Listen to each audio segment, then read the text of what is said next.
Oh, thank you. Thank you, my brother Vincent and Oliver, Bob, the old tech pro.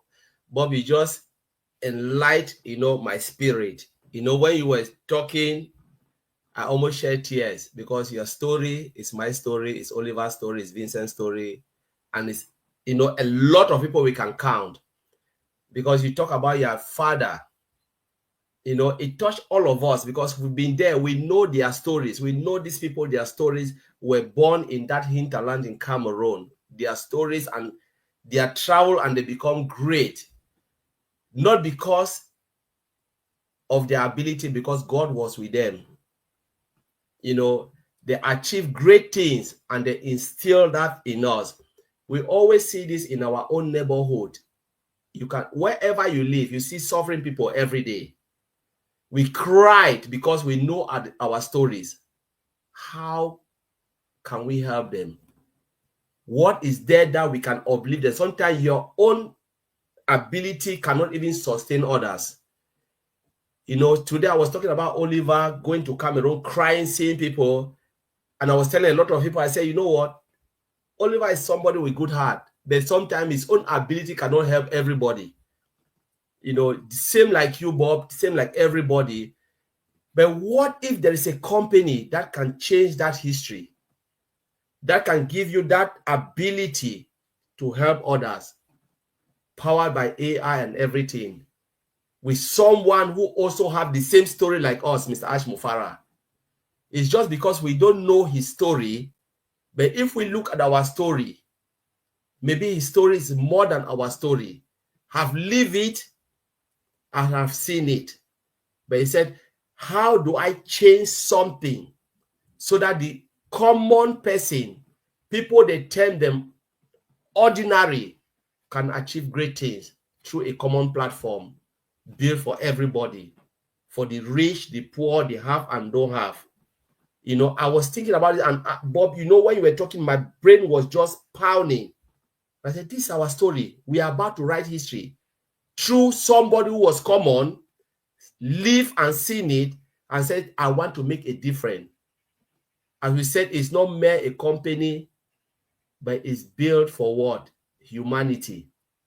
He looked at the humanity part of it. So he transgressed everything and said, you know what? This will not be only a mere company just to make money, but it was about humanity. Because it was about making money, I don't think Ash will go through this. The pain and everything. He passed that information. He made us to realize our own history, to rethink ourselves, to sit back and ask myself, where do I come from? Even if you were born in Western world, you have a history, you have a story. Maybe your great-grandfather was sitting in somewhere that was not comfortable to make you comfortable. And some of us lost our history. It doesn't matter where you come from Africa, from Asia, from this, have or don't have, you have a history. Somebody built that foundation for you. I said, how do we take it to the next level, Bob? You ignite me to start to think, even what I wanted to say, but you make me to change, to start to rethink about history. That we all have a story. But how do we prepare a platform for the next generation so that they can say our grandfather or great-grandfather prepare a platform for us so we can write our name and move forward? And I was looking at this and I think about a lot.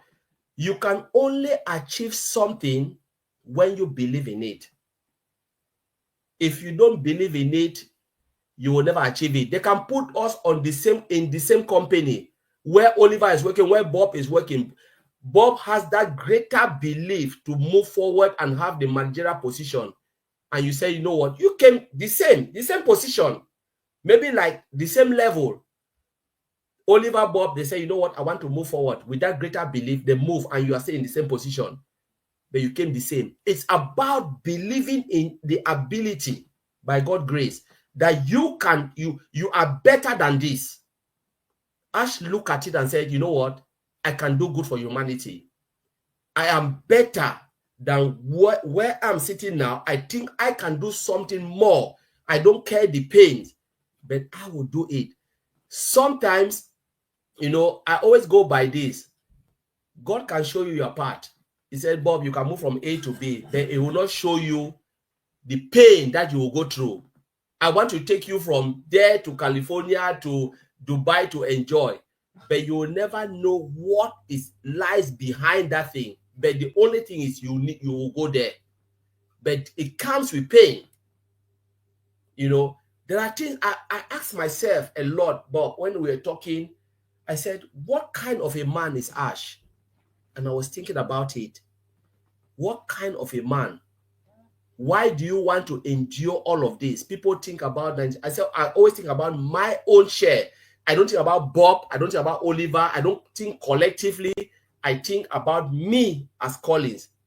What did I put in to make this man to die for me, to go through this process and said, you know what, because of your heart, I'm ready to still continue with this persecution. I don't think I can stand it. Let's be honest to ourselves. We can go behind and say it in the crowd, but when God puts you in that position, in your heart, in your quiet corner, in your room, and you search your heart, ask yourself, your soul is speaking to your soul, can you do this? I know the answer will be no, I cannot stand it. I know 100% the answer will be 100% no. Sorry, I don't know why my camera was off. It was off. Sorry, I don't know what happened, but I'm good to go.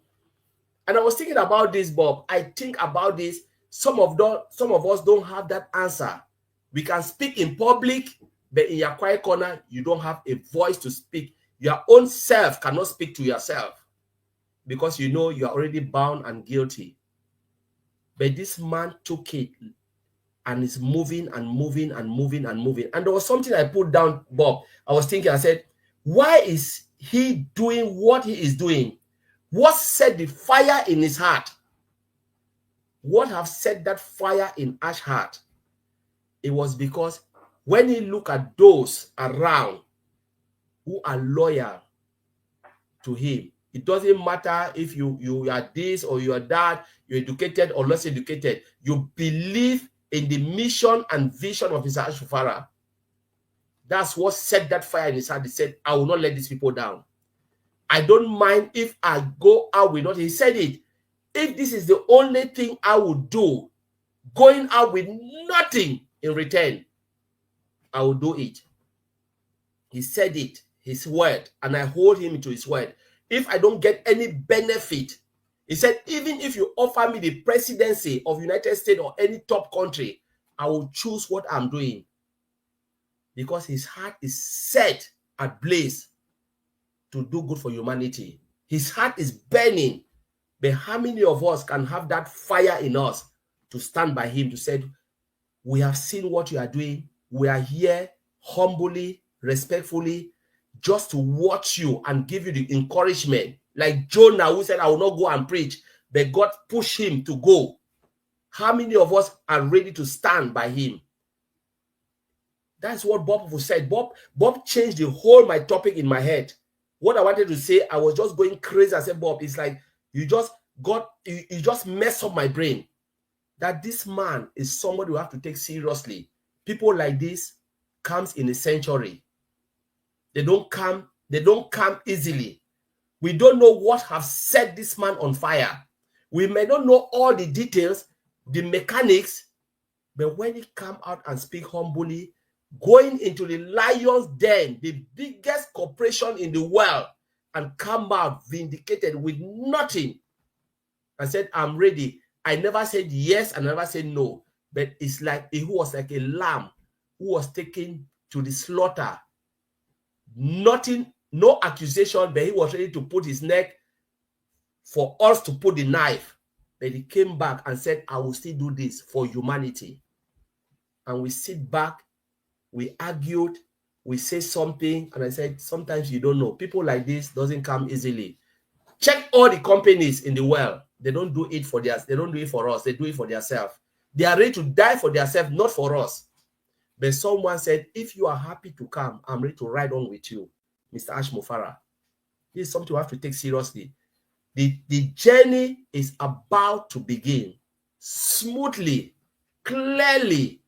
because the fort has already been won. Whether we like it or not, he is fighting behind us, and he have done it.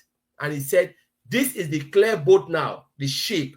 The gate is open. Are you ready to come in?